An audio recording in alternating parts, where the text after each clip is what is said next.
Hey y'all and welcome. I'm Ben from Idjitoons, and today is the first video of the new format where I find a spooky story and I narrate and animate it. Today's story is called The Door by Shiki1232. And before we get into that story, I want to give a big thanks to Shiki for letting us use their story. And if you enjoy what you see here, enjoy the old cartoons or whatever have you, please just kick the like button right in the nuts. And without any further ado, let's jump right in. The Door. It started with a Craigslist ad. Room for rent, $400 a month, utilities included, no pets, no loud noises after 10 p.m. I was desperate. My job barely covered my bills, and I couldn't stomach another month of sleeping in my car. Place seemed perfect, too perfect, honestly. A fully furnished room in a nice neighborhood for $400. I should have questioned it more, but desperation has a way of silencing your instincts. I have been there before myself, sir. The landlord, Mr. Harlan, was a wiry old man with a stooped posture and a voice that barely rose above a whisper. When he showed me the house, everything seemed normal except for one thing, the door at the end of the hallway. I too get afraid of doors. It was different from the other doors in the house, thicker, with no handle or visible hinges. A faint scratching noise came from behind it, like branches brushing against glass, even though there were no trees near that side of the house. "What's in there?" I asked, pointing at the door. Mr. Harlan's face darkened. "That's not your concern! The rent is cheap for a reason. Don't go near it.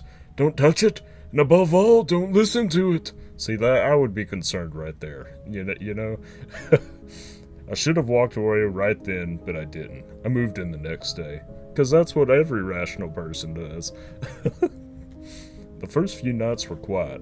The house was eerily silent, but I chalked it up to Mr. Harlan being old and reclusive.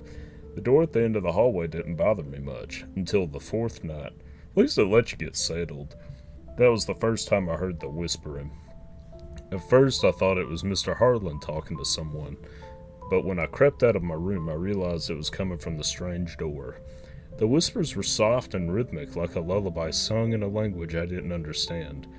I pressed my ear to the door, and for a moment the whispers stopped. Then, clear as day, I heard my name. Michael. I stumbled back, heart pounding. I convinced myself I was hearing things and went back to bed, but I couldn't sleep. The next morning I asked Mr. Harlan about it. He looked at me with a mix of pity and fear. "I told you not to listen. That room is not empty."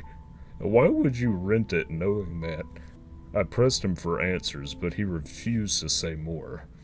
The whispering continued every night, growing louder and more insistent. By the seventh night, it wasn't just whispers. I started hearing knocks, faint at first, but steadily growing louder.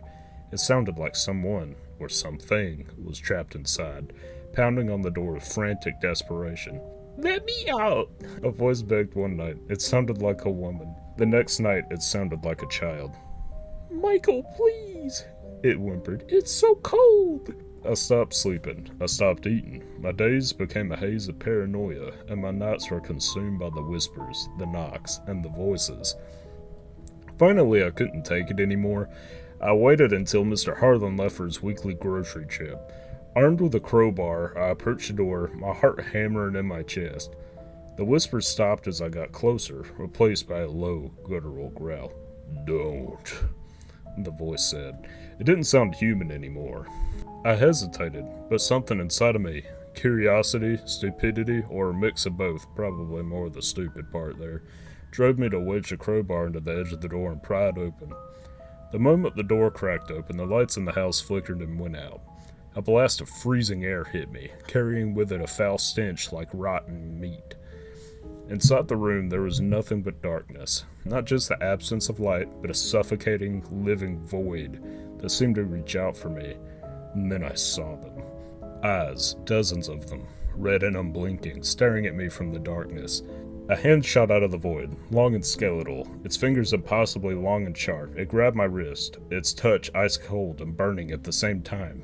"Thank you," the voice said, no longer pleading but triumphant. I screamed and pulled away, slamming the door shut with every ounce of strength I had. The whispers immediately started again, louder and more chaotic, like 1,000 voices screaming in unison. Mr. Harlan found me huddled in a corner of the living room when he got back. He didn't say anything, just helped me up and handed me a glass of water. "I told you not to listen," he said quietly. I moved out that night, leaving behind all of my belongings. And Mr. Harlan, you just left him with that thing. A week later, I drove past the house. The windows were boarded up, and a for sale sign was staked in the yard.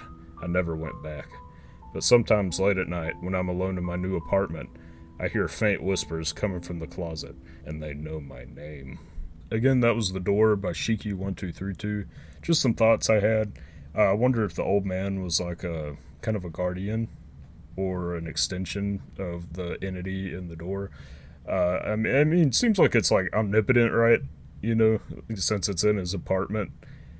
I mean, a big red flag for when, Mr. Harlem immediately was like, "Hey, yeah, there's something in there. So, just heads up. I got a void demon in the closet over there." I mean, if you put up with the void demon, might be okay. But thank you guys for watching. Again, you enjoyed, please support the channel. And if you do, have a burger and fries on me next time. As always, have a good one. See you in the next one. Bye.